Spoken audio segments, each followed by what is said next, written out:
Kong Skull Island is shockingly good, for the most part. While there's multiple aspects of the movie that we'll be talking about, only one is really worth talking about, and that is the cinematography. This is, unironically, some of the best cinematography I've seen from a movie in recent memory. The visuals alone convey the scale of these monsters and the world they inhabit. The Hollow Earth isn't just mysterious, it's chaotic, dominated by nature, not humans. The way I interpreted the movie, King Kong is the god of this world, the king of this world. Get it? Because King Kong? Get it? Get it? He's not a villain. He's just a force of nature. He is nature in this world. He looks, acts, and thinks like an animal. A really large animal, to be more precise. By the way the movie is shot, you don't just see its size, you feel it. You're there with the characters, witnessing how huge this guy really is. We have this group of people entering the Hollow Earth, eventually splitting into two. The one led by Samuel L. Jackson character, and the one led by the Loki guy. Each represents two reactions to this world, and how they interact with nature, and therefore how they interact with Kong. One group decides to adapt to nature and learn to coexist with it, and the other one fights it, refuses to cooperate. Samuel's character is arguably the most interesting one of this entire flick, besides Kong of course. He represents the desire to dominate nature, to wrestle with it. It's time to show Kong that man is king. We don't want to fight here, Packard. This thing brought us down and killed my men. Kong was just defending his territory. We are soldiers. We do the dirty work so our families and our countrymen don't have to be afraid. They shouldn't even know a thing like this exists. You've lost your mind. Stop! The world is bigger than this. Bitch, please. This is conveyed really well by the way the movie is shot and by the color grading, funnily enough. The Hollow Earth is dominated by the color green, which symbolizes nature. Whenever Samuel's crew is patrolling the Hollow Earth, the color palette consists of striking shades of green and red. Red is the color of passion, of aggression, of blood, and fire. He's not here to adapt, he's not here to fight, and the colors successfully reflect that. Red and green are contrasting colors. They are on opposite sides of the color wheel.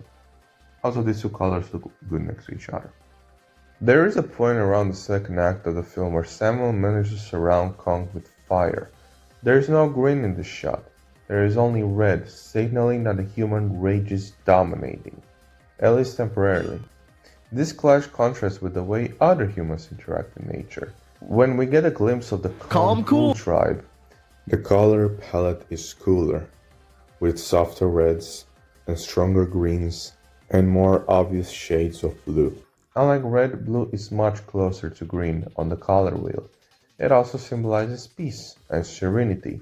The other group, which is honestly really boring, this is probably the last time I'll ever mention these guys, seem to embrace nature. Their temporary home slowly taking the color green. And it's not just the colors. The first interaction the humans have with Kong is violent. They are not hit from the ground, but rather from above, marking Kong as some sort of divine figure in this world. There are many scenes of the humans being small and seemingly insignificant to emphasize that point. The humans that choose to cooperate with Kong and therefore with nature survive. The ones that wrestle don't. And for every divine hero you need some demonic villains. The skull crawlers are compared to demons that got out of hell. Kong is the protector of the Hollow Earth and is preventing these guys from ruling it. In the climax, we see Kong and the surviving humans team up to fight these things. One subtle way the movie marks the peace between the humans and the monster Kong is by him using the remains of a torn down ship as a weapon. We also see Kong being more gentle with the humans now. Another way the movie portrays this arc is by using music.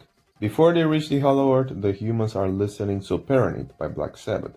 This isn't just nostalgia pandering, it's used to create a familiar and comfortable tone. The moment Kong enters the scene, the song stops, signaling a break from the familiar and the entrance into the alien.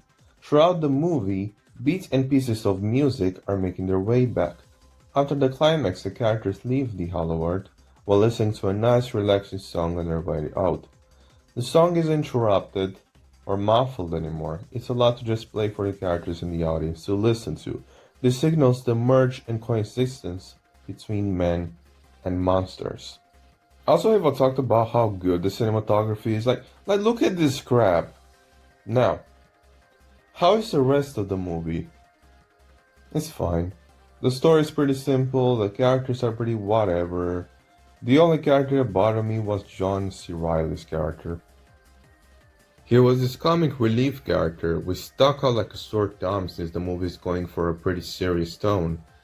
He also never shuts up. You know that advice, show don't tell, that is often given to movie makers?